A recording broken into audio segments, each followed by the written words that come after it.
So, Frozen was released on Wednesday? It feels like it's been out for a while now, doesn't it? I was surprised how many people were treating this movie like they'd already seen it, like they knew who these characters were and how to feel about what they went through.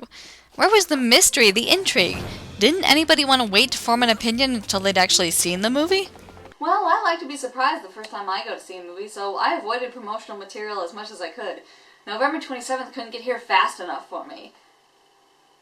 Allow me to speak personally for a moment, because this film hit very close to home right away in a couple big ways. First, it's about sisters, and they really didn't waste any time showing the bond that Elsa and Anna shared when they were children. It felt very true to life. Two, it's about a troubled young woman who has a condition that she can't quite control, who's constantly being told to hide it. If the movie had just focused on the relationship between Elsa and Anna, how Elsa's powers drove a wedge between them, and how they dealt with that, I would have loved it. But that's not what happens. This was one of the most tell and don't show movies I've ever seen. This happens, then this, and this is how everyone involved felt about what happened. I thought the Lorax cut away just when we were about to see an emotional moment between two characters. I thought Brave led its characters down predetermined paths and didn't pause to show development. I hadn't seen nothing yet. These characters feel more like mouthpieces to move the story along than believable, relatable people. Very early on in the film we get a montage, and if you saw my Brave review, you know how I feel about those as effective storytelling tools. And the music. We start off with what does sound like a very beautiful medieval choral piece, but the majority of the songs are top 40s sounding pop hits. Most of the lyrics are so generic, you could swap out any of the characters with a current pop star and the words and meanings would have remained largely the same. The style of the music does give the movie a very Broadway feel to it, and I really enjoyed that. But they don't really advance the plot or tell you how the characters are feeling, they just sort of narrate what's happening on screen. To add insult to injury, the deluxe edition of the soundtrack comes with 7 cut songs that all hint at a much deeper story, including a prophecy, as well as what sounds like at least 4 deleted songs that explore Elsa and Anna in greater depth. There's much more focus on what the girls think and feel and how their relationship develops, as well as a deeper emotional narrative. Listen to Life's Too Short and tell me that doesn't sound more like an actual conversation between two sisters who love but sometimes misunderstand each other than what we get in the final film. But even if I didn't connect with any of the songs, there is still talent behind them. Kristen Bell does a lovely job as Anna, and Idina Menzel as Elsa was perfect casting. Although, is it just me or does it feel like Elsa is barely even in this movie? The film always seems more concerned with getting from point A to point B in the shortest distance possible than taking a deep personal journey with well-developed characters. Remember Olaf, that silly-looking snowman in the trailers that had everyone going, "Oh, Disney, enough with the whimsical comic relief." He was my favorite character because everything about him was just so gosh darn sincere. When he expressed joy or wonder or fear, I believed it. And at least it makes sense that he would be a bit of a blank slate because he was just created, and created with magic at that. The other characters have histories and personalities that inform their decisions, but we never really get to see the events that led to where they are at the time of the movie, nor do we get much of an indication of why they choose to do what they do at any given moment. Because more time is spent on characters talking about what they're doing instead of just, doing things, we never really get to know them, and as a result, big emotional moments and dramatic shifts in story don't have the impact they really should. The ultimate conclusion this film draws could have been a really powerful message, but it's presented in a very straightforward, childlike way. And I suppose that's my biggest problem with the film. Its messages are simplified to such an extreme that it feels more like a children's movie than a family film. But I think even kids can handle more than what this movie is giving them. If Princess and the Frog was a return to the Disney Renaissance period of The Little Mermaid and Beauty and the Beast, Frozen felt very much like a return to the golden age of Snow White and Cinderella, giving us the emotional happy ending without much of the logic.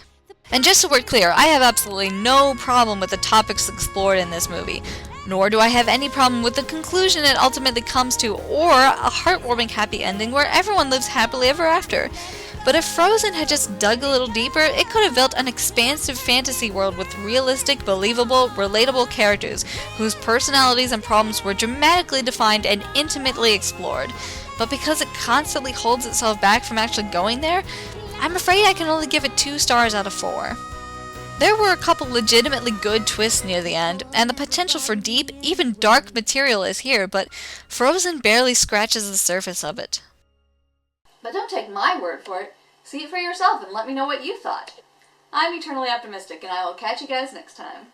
Let it go,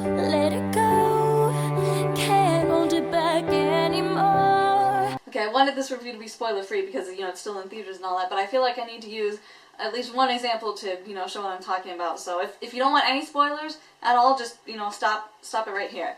The movie starts out with Elsa and Anna as children, and we see them playing around, and Elsa, hurts her sister with her ice powers, because, it's bound to happen. So they go to, the king and queen take the girls to go see the trolls to heal Anna. And when they bring the Troll King forward, he looks at Elsa's white hair and says, "Born or cursed?" To which the king replies, "Born." And I thought, oh, okay, so, they're establishing that magic does have rules within this world. It's not just, magic for magic's sake. And that got me thinking, obviously then that means there are other people like Elsa out there if they know about this, and what's the difference if someone's born with ice powers or cursed with them, and is it better if they're born, or do they have a chance of learning to control it, or what's the difference, and what does that mean for Elsa?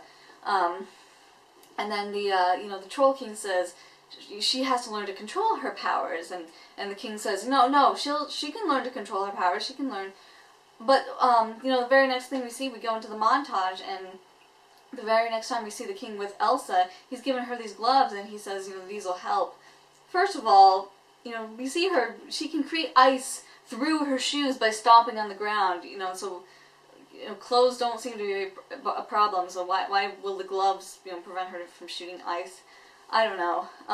But he's also saying, that's where the whole conceal, don't feel starts, which I also thought they didn't do as much with that as I thought they were going to do.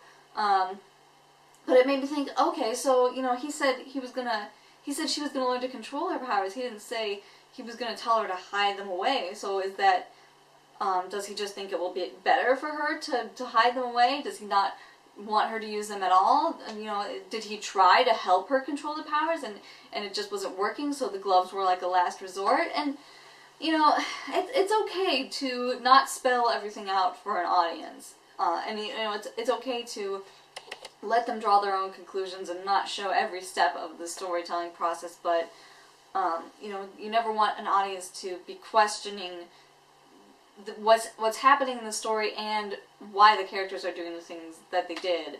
And that was a prime example of that, and I felt like, that tone from the montage on and how everything was rushed, I felt like from that point they just dived right into the action without having established these characters or really the world that they were in. And maybe that, at that point the tone had just been set, and I had a hard time getting into it from that point. It was a good movie. It was really a good movie, and it has some good ideas. I just feel like they didn't go anywhere with a lot of them. I just felt like it could have used some more development. It wasn't a bad film. It really wasn't. But I would love, please, if someone really loved this movie, please leave me a comment and tell me why. And I'm not trying to be condescending, but I really do want to understand. If someone thought this was the most amazing movie ever, please tell me why. Please prove me wrong. So that's it. That's all I have to say. Bye. Let it go, can't hold it back, yeah.